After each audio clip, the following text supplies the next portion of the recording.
औज़ुबिल्लाहिमिनश्शैतानिर्रजीम बिस्मिल्लाहिर्रहमानिर्रहीम। प्यारे बच्चों, अस्सलाम वालेकुम।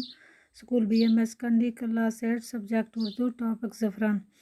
प्यारे बच्चों, कल हमने ज़फ़रान का आधा सबक पढ़ा था। आज उससे आगे पढ़ने जा रहे हैं। चलो बच्चों शुरू करते हैं।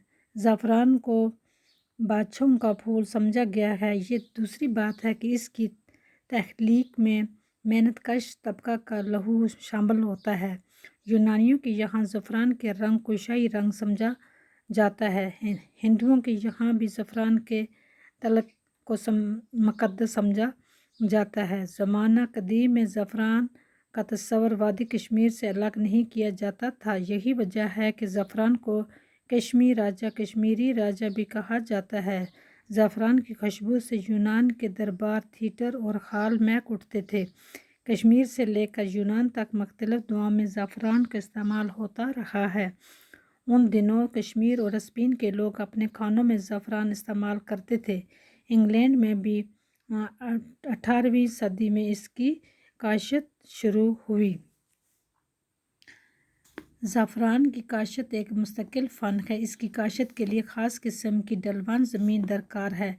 जुलाई और अगस्त में बीज के बल्ब डाले जाते हैं। एक बार डालने के बाद तकरीबन 14 बरस तक इस पर ज़्यादा मेहनत की ज़रूरत नहीं होती। अक्टूबर में फूल निकल आते हैं। फिर एक खूबसूरत बाग हमारी निगाहों के सामने होता है। धूप में ज़फ़रान के फूल चुन कर सुखाए जाते हैं और फिर मुख्तलिफ़ किस्म के ज़फ़रान तैयार हो जाते हैं।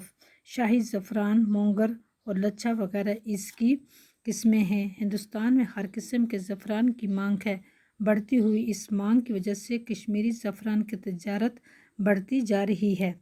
कश्मीर में ज़फ़रान की काश्तकारी को बड़े पैमाने पर फ़रोग़ देने के लिए मरकज़ी व रियासती हुकूमत ने कई मनसूबे तश्कील दिए हैं और एक तवील मनसूबा नेशनल ज़फ़रान मिशन के तहत हाथ में लिया है। उम्मीद है कि जदीद साइंसी तरीक़ों से भी काश्त करने की कोशिश की जाएगी। और कालिदास ने अपनी नज़्मों में ज़फ़रान के हुस्न को जिस खूबसूरती से बयान किया है, इसकी असली खुशबू तमाम दुनिया में फैल जाएगी।